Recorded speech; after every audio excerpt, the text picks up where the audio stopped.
4月7日是儿童节，各地这个农园甲店面拢纷纷推出儿童的优待。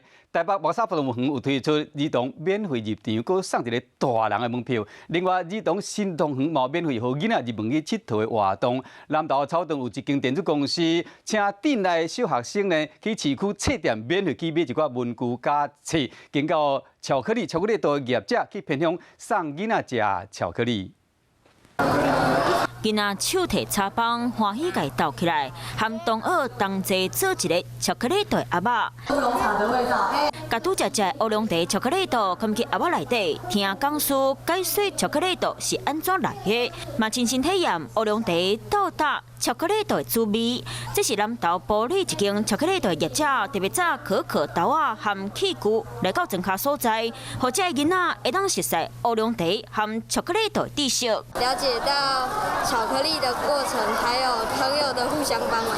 它不是从便利商店来，它是从树上的可豆上面取出来。对囡仔来讲，会当家己动手做，过当食的巧克力豆是上赞的儿童节礼物。自己的巧克力有一些茶口味的，这一次来到鹿谷啊，来给小朋友分享。平时在他们家里都是常常有喝茶的习惯，可是他们没有吃过这个巧克力结合乌龙茶的这样子的口感。业者强调，这个巡回活动已经举办8年外，希望会当借这个活动栽培人才，卖当推广巧克力豆，啊，替囡仔过儿童节的各南投草屯的电子公司。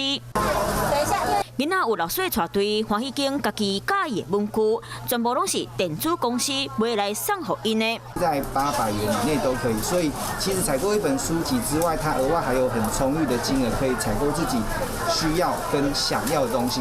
业者拍手包场册店，互学生仔去摕因要爱册和文具，嘛鼓励因爱好好拍拼读册。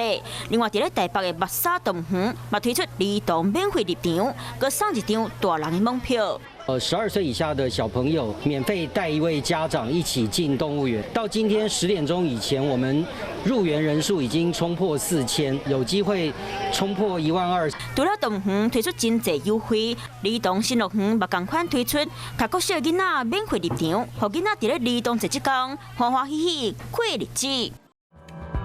Hello， 我是叶明。想要看到更多更及时的新闻内容，请订阅华视新闻的 YouTube 频道，并且按赞，开启小铃铛。